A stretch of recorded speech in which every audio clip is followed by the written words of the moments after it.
به نام خرد ناخدای بشر، خرد رهنمای تو در خیر و شر.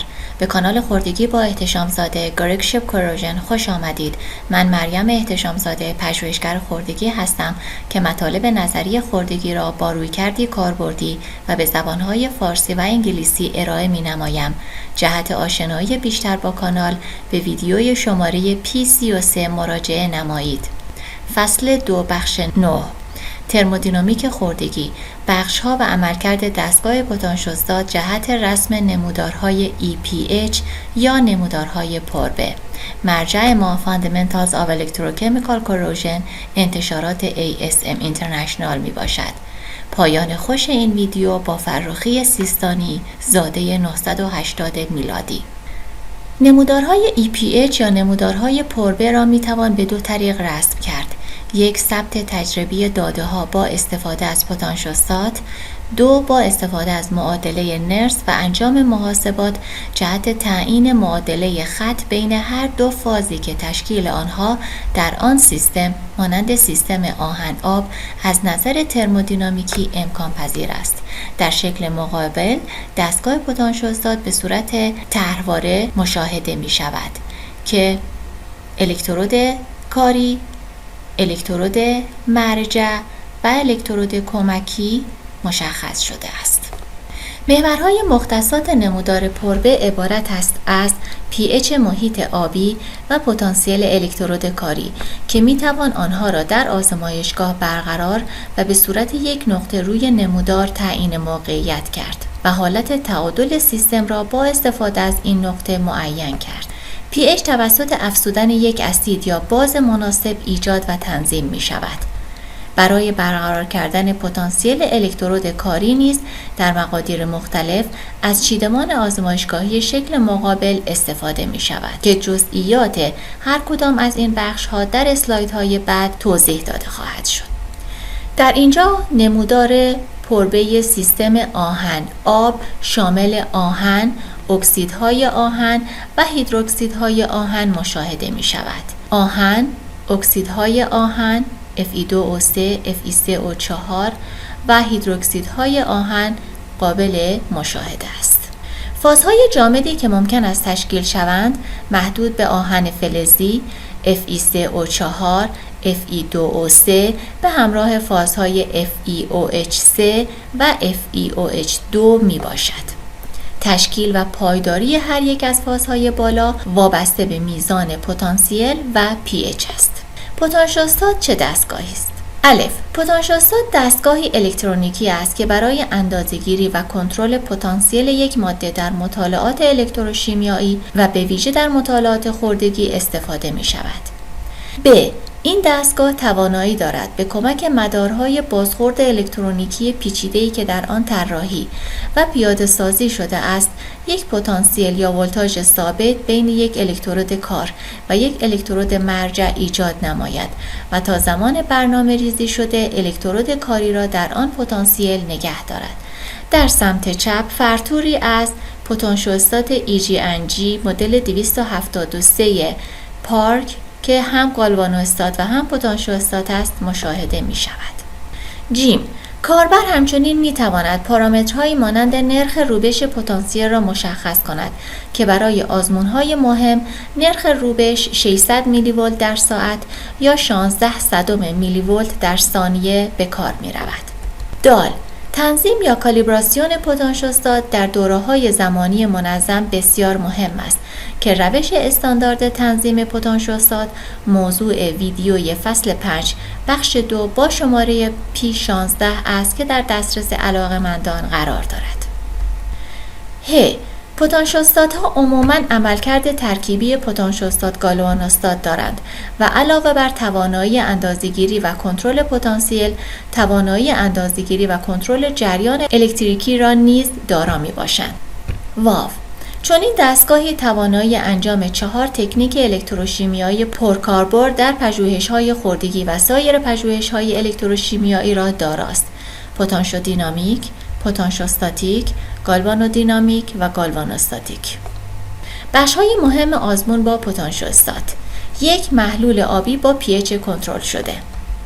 این محلول ممکن است حاوی اکسیژن حل شده باشد و یا ممکن است ظرف بسته باشد و یک گاز خنثی مانند نیتروژن یا هلیوم یا دی اکسید کربن برای حذف اکسیژن حل شده حاصل از تماس با هوا به داخل محلول دمیده شود. در سمت چپ چنین چیدمانی مشاهده می شود که دمش گاز نیتروژن یا گاز دی اکسید کربن موجب خارج شدن اکسیژن حل شده از قبل در داخل محلول آبی می گردد. نکته: در شرایط رایج صنعتی محیط‌های آبی آزادانه به هوا دسترسی دارند و هوادار می‌باشند. پس شرایط هوازدایی شده را در صورت نیاز باید ایجاد نمود. 2. الکترود کاری که الکترود تحت مطالعه می باشد. مانند فلز فعالی همچون آهن که یون‌های آهن بین الکترود و محلول تبادل می شوند. نکته: در موارد خاصی این الکترود می تواند فلز خنثی مانند پلاتین باشد که از طریق سطح رسانای خود الکترون‌ها را به اجزاء اکسیدی یا احیایی موجود در محلول منتقل می سازد. 3. الکترود مرجع که پتانسیل نیمپیل آن مشخص است و پتانسیل الکترود کاری نسبت به آن اندازه‌گیری می شود. بدون الکترود مرجع پتانسیوستات هیچ کارایی ندارد.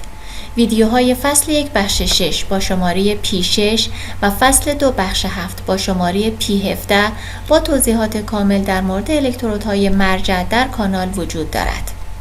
طرحواره‌ای از الکترود مرجع کالومل در روبرو دیده می شود. 4. الکترود کمکی یا مقابل که معمولاً پلاتین است و جهت اعمال پتانسیل به الکترود کاری استفاده می شود. الکترود کمکی به کامل شدن مدار الکتریکی کمک می کند و از طرفی همواره پتانسیل آن دارای قطبیت مخالف الکترود کاری است. به همین دلیل الکترود کمکی یا الکترود مقابل یا مخالف نامگذاری می شود. برای کاهش پولاریزاسیون فعالسازی که موضوع ویدیوی فصل 4 بخش 1 با شماره P15 است، استفاده از توری پلاتین پیشنهاد می شود.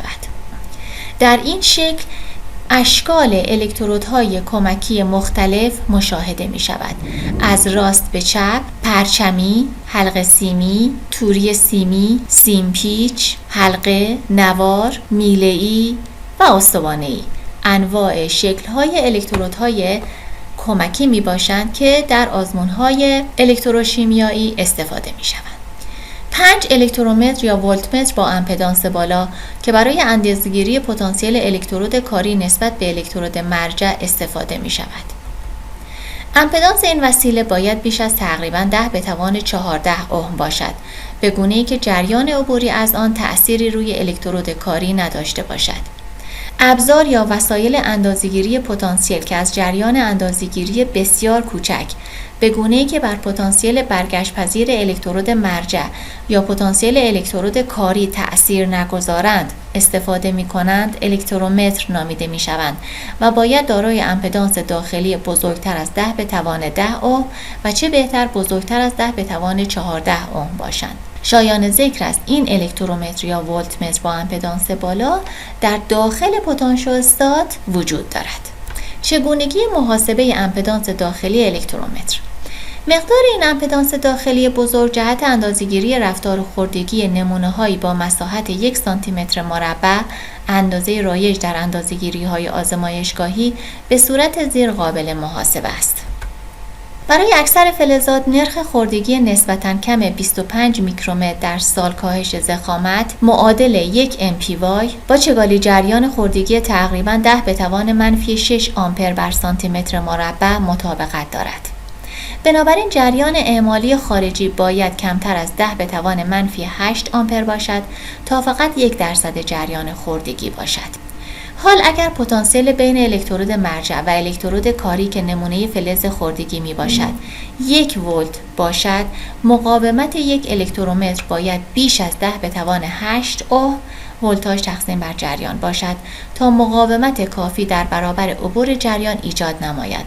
این تخمین تقریبی تایید می کند که امپدانس داخلی یک الکترومتر باید بزرگتر از 10 به توان 10 اوم و چه بهتر بزرگتر از 10 به توان 14 اوم باشد و خطای کوچکی ایجاد نماید. در نتیجه می توان نمودار پربه را با تغییر pH و پتانسیل الکترود کاری که هر یک را می توان در آزمایشگاه برقرار نمود به صورت نقاطی روی نمودار تعیین موقعیت کرد و با آنالیز فاز تعادلی در هر نقطه نقشه پایداری فازهای تعادلی در هر سیستمی را به دست آورد. از اینکه تا این قسمت ویدیو با من بودید از شما سپاسگزارم و شما را دعوت می کنم به پایان خوش این ویدیو. فرخی سیستانی زاده 980 میلادی، شاعر بزرگ ایرانی اواخر سده دهم و اوایل سده 11 میلادی است. وی علاوه بر تسلط بر شعر و ادب، در موسیقی و به ویژه نواختن بربط نیز مهارت داشت. سروده‌های او به ستایش شاهان و برانگیختن سلطان به عدل و بخشش اختصاص دارد. وی توانست به دربار ابوالمظفرشاه چغانیان و سپس به دربار سلطان محمود غزنوی راه یابد و منزلتی والا به دست آورد. فرخی را یکی از بهترین قصیده سرایان ایرانی می‌دانند، تا جایی که گفتند سخن سهل و ممتنع در عربی خاص ابوفراس همدانی و در فارسی خاص فرخی است. سهل و ممتنع آسان نمای دشوار گفت به سخنی میگویند که سرودن آن در ظاهر آسان می نماید، اما نظیر آن گفتن مشکل باشد. شیوهی که بعد از فرخی تنها شیخ اجل سعدی شیرازی در آن نامدار شده است. عنوان مینیاتور روبرو متعلق به سده 17 میلادی عبارت است از فردوسی به جمع عنصری، فرخی و اسجدی، سه شاعر دیگر دربار سلطان محمود غزنوی می پیوندد. زنگار به معنی کدر شدن آینه و اندوه دل در ادبیات فاخر فارسی بسیار استفاده شده است. نمونه از بکارگیری واژه زنگ در دیوان اشعار فرخی سیستانی که در ستایش سلطان محمد پسر سلطان محمود می باشد. مرا سلامت روی تو باد ای سرهنگ، چه باش دار به سلامت نباشد این دل تنگ. دلم به عشق تو در سختی و عنا خو کرد، چنان که آینه زنگ خورده اندر زنگ. عنا به معنی رنج و مشقت می باشد. از اینکه تا پایان ویدیو با من بودید سپاسگزارم و بدرود.